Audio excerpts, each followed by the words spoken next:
네, 바로 주제부터 확인해 보겠습니다. 사드 관련 주제는 바로 이겁니다. 토론회가 한창일 때 사드 기습 진격입니다. 어젯밤 네 번째 대선 후보 토론회가 한창일 때 이 사드 핵심 장비들이 성주로 들으셨던 것처럼 현장의 목소리처럼 기습 반입이 됐는데요. 먼저 현장 모습부터 확인해 보시죠.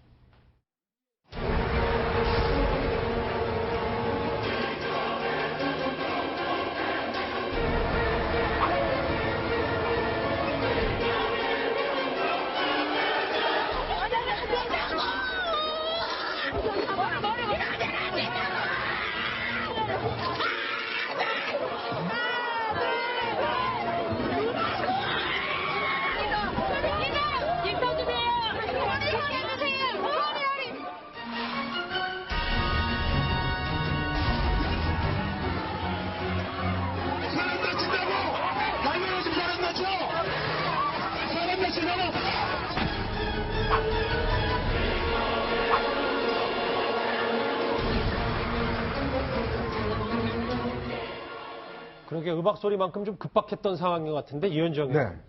어젯밤에 토론회, 그러니까 후보들이 막 사드 공방을 벌이고 있을 때 오산에서 성주를 출발한 건데 왜 이 시점입니까? 일단 원래 국방부 측에서는 이제 환경 영향 평가를 한 다음에 하겠다로 이야기했고 지난번에 이제 그 미국 부통령이 왔을 때 그때도 이제 그 한 관계자가 차기 정부에서 하겠다는 뭐 이야기를 했지 않습니까? 근데 지금 이제 전격적으로 이루어진 것을 보면 전반적으로 보면 이제 차기 정부 들어서서 괜히 사드 문제가 일단 논란이 많이 될 경우에 배치 자체가 굉장히 늦어질 수 있다. 그런 면에서 보면 이 정부 끝나기 전에 빨리 배치하는 것들이 여러 논란을 줄일 수 있겠다. 뭐 이런 정무적인 판단을 좀 한 것 같아요.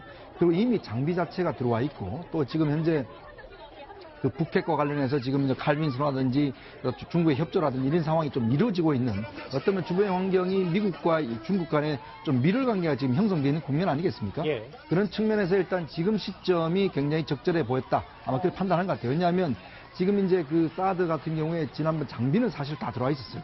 주민들 반대로 해서 못 들어왔는데 저런 장비들이 일단 이제 육상으로 갔는데 나머지 장비들은 대부분 헬기로 이송을 했습니다. 그렇죠. 그래서 저 장비들이 오늘 다 들어감으로 해서 이제 완벽한 완전체가 된 거죠. 그래서 본다 아마 정무적 판단으로 해서 아마 전격적인 배치가 이루어지지 않나 이렇게 생각이 듭니다. 지금 화면에 보시는 레이더를 포함한 이제 사드 배치의 핵심 장비들이 이제 성주 골프장 안으로 들어가는 모습도 함께 보고 있는데 오늘 화면입니다. 그럼에도 불구하고 이제 대선이 2주도 채 남지 않았기 때문에 이 급작스러운 결정이 무수한 뒷말을 낳고 있습니다. 국방부 과거 이렇게 얘기한 적이 있습니다. 추가적인 그 환경 영향 평가가 이루어지면 그 다음 절차가 뭐 계획대로 진행이 될 것으로 예상을 하고 있습니다. 일단은 현재 진행되는 상황으로 봐서는 뭐 단기간 내에 뭐 마무리되기는 쉽지 않은 것으로 이렇게 판단하고 있습니다. 네, 불과 저 말을 한 게 지난주 월요일인데 그렇죠. 저 당시만 해도 굉장히 오래 걸릴 것처럼 얘기를 했단 말이에요. 네. 근데 오늘 전격적으로 배치가 됐어요. 이 부분은 어떻게 해석해야 될까요? 말 그대로 전격적입니다. 전격적인 것이고 지금 후보들 가운데 심상정 후보는 반대를 하고 있고 그다음에 이제 문재인 후보 같은 경우에는 반대라기보다는 차기 정권에서 결정해야 된다. 결국 차기 정권에서 미국과 중국과의 협상의 레버리지로 이 사드 문제를 좀 활용해야 된다. 뭐 이런 입장인 것 같은데 제 생각입니다만 7월 8일 날 우리가 그 사드 배치를 기습적으로 발표를 했을 때 중국의 반발이 굉장히 거셌지 않습니까? 그랬죠. 그다음에 뭐 예를 들어서 지금 경제 문제까지 보복을 하고 있는 상황인데 이게 지금 미중 정상회담 이후에 약간 기류가 굉장히 변하고 있습니다. 북핵 문제에 있어서 변하고 있는 것이고 심지어 좀 다른 얘기입니다만 환구15 같은 경우에는 미국이 북한의 핵시설에 대해서 외과 수술식 타격을 하더라도 우리는 군사적 개입을 하지 않겠다, 뭐 묵인하겠다, 용인하겠다 얘기를 하고 있기 때문에 제가 생각했을 때 전격적으로 사드를 배치한 문제는 한국의 차기 대선을 염두에 두고 있다기보다는 최근에 변화된 어떤 미중 기류 속에서 이걸 기정사실화하는 효과를 좀 노리고 있는 게 아닌가. 국내 정치적 상황만 본다면 설사 문재인 후보가 대통령이 된다 하더라도 최근의 안보 위기 속에서 이걸 굉장히 강력하게 반대를 할 수 있을 것인가에 대한 의구심이 있는 것이고 국민 여론도 지금 찬성 쪽이 훨씬 높거든요. 그렇다고 본다면 국내 정치적 고려를 한다면 이렇게 무리할 필요가 없었지만 결국 사드에 대해서 중국의 그간의 반발이 굉장히 거셌지 않습니까? 그런 측면에서 최근에 미중 관계의 변화, 북핵에 대한 인식의 변화가 이 문제를 변화되기 전에 중국의 어떤 태도가 변화되기 전에 이걸 좀 고착화시키는 뭐 이런 차원에서 전격적으로 이루어진 게 아닌가 이런 생각이 듭니다. 대선보다는 이제 한반도 위기 상황이 좀 급박하게 돌아가기 때문에 저희가 좀 이 엄중한 얘기를 하다 보니까 소국장님하고 박사원 소장님 인사를 못 드렸는데 오셨었거든요. 예. 그 소국장님 이게 그러면 불확실성은 제거된 거 맞냐? 이게 왜냐하면 어제 그 토론회 도중에 일어났던 일이고 사람들이 아침에 일어났을 때 그러면 이거 뭐지 차기 정부와는 전혀 상관이 없는 일이 되는 거냐라는 여러 가지 의문점이 들어서요. 이 일종의 뭐 대못받기 성격이 있다고 봐야 되지 않겠습니까? 지금 시점에서 엑스밴드 레이더라든지 요격 미사일 발사대 등 중요 장비들이 지금 다 들어왔다는 것은 사실상 거의 완성체 상태로 들어왔기 때문에 이걸 그냥 연결하면 바로 이제 가동, 바로 곧 시험 가동에 들어갈 것이다. 지금 이런 뉴스도 나오고 있는 걸로 봐서는 예. 사실상 사드가 내용적으로는 배치가 됐다라고 봐야 될 것 같고요. 그 배경에 대해서는 저도 아까 박상원 소장님 말씀하신 두 가지 부분에 동의를 합니다. 첫 번째는 지금 중국을 통해서 북한의 압박을 굉장히 강하게 지금 이루어지고 있는 미국과 중국이 이 문제에 대해서 과거와 다른 차원의 지금 밀어를 하고 있는 그 상황이거든요.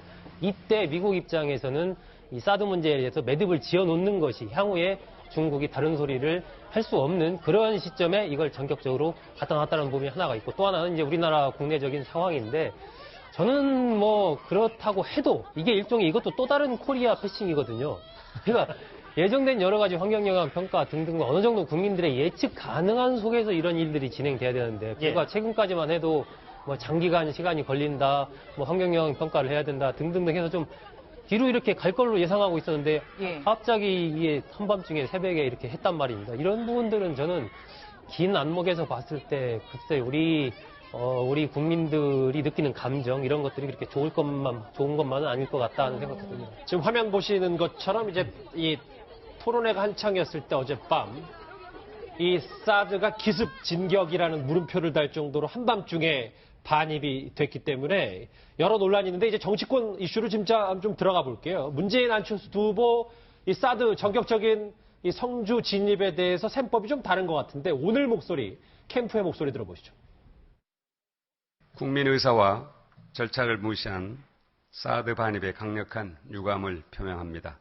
이제라도 절차를 무시한 이동 배치를 중단하고 차기 정부에서 공론화와 국민적 합의 그리고 한미 양국의 긴밀한 협의 과정을 거쳐서 이 문제가 최종 결정되도록 하는 것이 바람직할 것입니다. 사드 배치는 한미 정부 간 합의에 따라 국내법 절차를 준수하고 일정대로 진행되어야 합니다. 특히 사드 장비 반입 과정에서 주민들의 반대와 물리적 충돌이 발생한 부분에 대해서는 우려스럽습니다. 일단 두 캠프 모두 유감이다, 우려스럽다 이런 취지의 이야기를 하고 있는데 그 이유를 들여다보면 상당한 온도차가 있어요. 그러네요. 근데 우선 유감을 어디다 표명하는지 모르겠어요. 우리 국방부한테 하는 건지 아니면 주한 미군한테 하는 건지. 이 배치는 주한 미군이 하는 거거든요. 현실적으로. 그렇기 때문에 어디다 유감을 표명하는지는 모르겠지만 어쨌든 양 후보 측의 그런 입장에는 상당한 온도차를 느끼게 합니다. 우선 잘 아시다시피 문재인 후보 측에서는 이 사드 배치, 사드 도입에 대해서 전략적 모성을 유지하면서 이것을 차기 정부에서 결정을 하되 아마 속마음은 이건 도입은 불가피하다고 생각하지만 이것을 가지고 말하자면 중국과의 여러 가지 지금 경제 보복 조치도 취하고 여러 조치들을 취하고 있는데 하나의 어떤 그 중국을 움직일 수 있는 외교적인 어떤 지렛대, 레버리지로 사용해야 한다. 결국 이거 다 카드 다 써버리면 우리는 뭘 가지고 자기 정부가 중국과의 협상에서 우위를 점한다든가 또 지금 중국의 압박을 가하고 있는 부분에 대해서 이 대처를 할 수 있겠느냐 그런 입장인 거고 안철수 후보 측에서는 사드 도입에 대해서는 그동안 입장을 변경해갖고 지금 청문회에서 상당히 곤혹스러운 입장을 많이 당했지 않습니까? 공박도 많이 당했지만 어쨌든 현실적으로 상황이 과거 사드 배치를 반대했을 때와 지금의 상황은 5차 핵실험이라든가 트럼프 정부 출범이라든가 중국의 이런 경제적 압박이라든가 이런 상황 변화에 맞춰서 사드가 도입되는 것은 맞는데 그 도입이 조기에 완료돼야 한다는 것은 뭐 안 후보 측에서는 공감을 하면서도 다만 그걸 들여올 때 이제 진행 과정에서 좀 주민들의 어떤 그 저항이라든가 또 그런 마찰이 없도록 좀 여러 가지 주민들과 소통을 했었으면 더 좋지 않겠느냐 이런 정도니까 지금 안 후보 측과 문재인 후보 측 간에는 뭐 온도차가 좀 있죠. 온도차가 좀이 아니라 꽤 있습니다. 특히 문재인 후보 입장에서는 이제 어제 얘기 한번 잠깐 보시면 좀 화면 보실게요.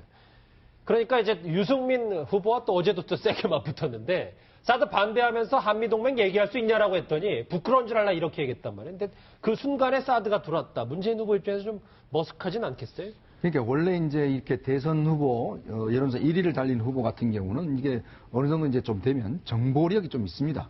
예를 들어서 뭐 여러 군데 정보를 주죠. 그러면 뭐 대충 이제 이번에 사드가 언제 배치될 거라든지 이런 것에 대한 좀 정보를 가질 수 있거든요. 근데 지금 이제 그 문재인 후보가 지난번 토론도 그렇고 이번 토론도 그렇고 사드 문제에 어떻게 이야기했냐면 계속적으로 지난번 그 미 국무관계자의 이야기를 이제 인용을 해서 사드 배치는 차기 정부에서 하기로 했지 않다고 미국 이야기했지 않냐. 그 이야기를 계속 반복해 미국 측 입장도 이걸 문제를 오래 끌 이유가 없는 겁니다. 그러니까 그러면서 본다면 빨리 어떤 조치를 하겠다는 것이 미국 쪽 입장인데, 그러니까 문재인 후보 쪽의 어떤 스탠스나 이런 뉘앙스를 보면 그런 미국의 흐름을 못 읽고 있는 것이 아닌가라는 저는 좀 생각이 들거든요. 오늘 이야기도 마찬가지지만 미국이 우리를 무시할 수 있도록 누가 만들었냐 이야기를 했지만 지금 정작 어떤 면에서 보면 여론조사 1위를 달리고 있는 후보에게 미국의 어떤 조치에 대해서 상황을 몰랐던 것. 이것 자체도 제가 볼 때는 상당히 문제가 있거든요. 그러니까 그렇다면 원래 이 정도쯤 되면 그 대충 이제 정보가 아무래도 갑니다. 근데 아직까지도 문재인 후보 측에서는 여전히 움직임에 대한 사전 정보가 없었다는 거죠. 어젯밤에 기습적으로 갈지를 몰랐다는 그렇죠. 얘기. 이거에 대한 어떤 정보가 없다는 거 보면 만약에 당선된 이후에 한미 관계에 있어서 상당히 미국 측에서도 아직까지는 뭔가 신뢰를 좀 못 주는 것이 아닌가라는 그런 또 분위기도 있을 수가 있거든요. 그래서 상당히 이제 좀 제가 볼 때는 문 후보 쪽 입장에서 보면 좀 당황스럽지 않을까 저는 그런 생각을 좀 해봅니다. 당황스러울 수도 있다. 문재인, 안철수 두 후보는 사실 사드 배치에 대해서 가장 논쟁을 벌였었습니다. 그 목소리 들어보시죠. 안철수 후보와 국민의당은 처음에 사드에 대해서 강력한 반대 입장을 취하면서 저와 우리 더불어민주당이 단호하게 반대하지 않는다라는 것에 대해서 여러 번 공격까지 했었습니다. 그런데 그 이후에 아무런 상황 변화가 없는데 당론도 바꾸지 않고 후보가 독단적으로 사드 찬성으로 입장을 밝혔습니다. 5차 핵실험이 있었고 사드는 지금 배치 수순을 밟아가고 있고 문재인 후보 말씀은 5차 핵실험이 아무런 상황 변화가 없다 그 질문이십니다. 5차 핵실험 이후에도 계속 반대했잖아요. 아닙니까? 지금 그게 논점이 아닙니다. 자꾸 저렇게 뒤집고 말 바꾸고 논점만 바꾸려고 하시는데요. 지금은 국민들이 다 아십니다.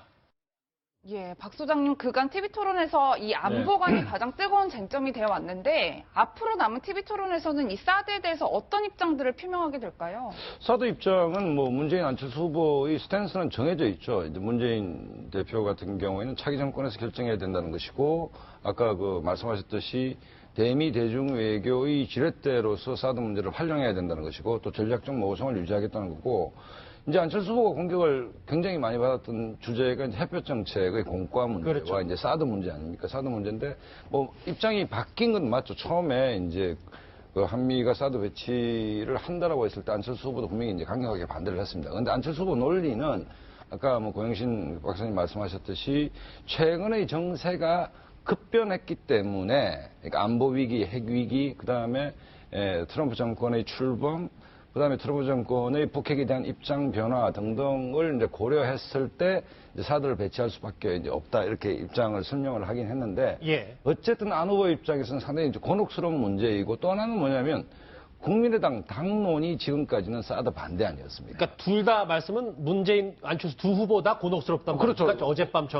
곤혹스러운데 문재인 이제 후보 같으면 일관된 나름대로 이제 스탠스를 유지하고 있고 그것이 보수층 입장에서 믿업지는 못하겠지만 사드 문제에 관해서는 일단 나름대로 일관된 입장을 갖고 있는데 안철수 후보는 어쨌든 후보 이전과 후보 이후가 사드 문제에 대해서 바뀌었기 때문에 이 부분을 이제 문재인 후보가 집중 공격하는 것이고 어쨌든 이제 안철수 후보의 설명은 최근의 상황 변화에 상황이 급변했기 때문에 내 입장이 이제 바뀌었다고 설명하는 것인데 어쨌든 햇볕 정책 문제하고 사드 문제 그다음에 이제 국민의당이 최근에는 당론으로 이제 급히 사드 찬성으로 변경했다는데 이 문제가 이제 토론회에서 문재인 후보를, 안철수 후보를 계속 이제 좀 곤혹스럽게 만드는 뭐 그런 주제이면 뭐 분명한 것 같습니다. 앞으로도 계속 곤혹스럽고 저 사드에 대해서는 얘기가 좀 이 부분이 사실은 뭐 선거는 이제 표심을 의식할 수밖에 없는데 예를 들어서 좀 주제가 다릅니다만 기본적으로 이제 보수표를 견인하기 위한 어떤 좀 심지 굳은 전략이 뭔지에 대해서 아직 지금 좀 국민들 특히 보수 지지층으로부터 확신을 좀 못 주는 측면이 최근 안 후보의 어떤 지지도의 하락과 좀 맞물려 있지 않나 이런 생각이 듭니다. 예. 소 국장님. 네. 요즘 토론에서 제일 세게 목소리 내고 있는 심상정 후보는 어제 이 사드 배치에 대해서 오늘 오전에 정의당 이름으로 뭐 이런 얘기를 했는데 수구 보수 세력 결집시키는 꼼수다. 이건 어떻게 보세요? 저는 뭐 그렇게 보고 싶지는 않고요. 근데 이것이 이제 하나의 그런 이 뭐라고 할까요? 그 결집을 하기 위한 수단화될 가능성이 있죠. 그러니까 아까 이제 이현종 의원께서 좀 말씀하셨지만 이 미국에서 문재인 후보에게 이와 관련된 어떠한 정보도 주지 않았다라는 이런 얘기를 예를 들면 홍준표 후보가 그러한 부분을 가지고 이제 공세를 펼칠 수가 있는 거죠. 예. 그리고 사드라는 부분이 지금 이 안보 부분에 있어서 하나의 상징화된 부분이 있기 때문에 이 부분이 이제 두드러지게 부각이 될수록 사실 홍준표 후보와 문재인 후보가 득을 보게 되는 겁니다. 여기에서. 그러니까 지금 이 정의당 논평대로 어떤 수구 보수 세력 결집을 할 가능성도 있지만 동시에 똑같이 또 문재인 후보 쪽도 결집할 수가 있는 거예요. 이러한 문제가 보수 따로 진보 따로. 그렇습니다. 이게 강하게 대두가 될수록 그러한 양면성이 있는 그런 상황이기 때문에 이제 홍준표 후보가 아마 적극적으로 이 문제를 좀 선거 전에 이슈로서 활용을 할 것으로 그렇게 예상이 됩니다. 알겠습니다. 기습적인 이제 사드 배치와 관련해서 각 후보들 간의 셈법을 짚어봤는데 사실 후보들의 셈법 이제부터 더 복잡해집니다. 다음 주제 확인합니다.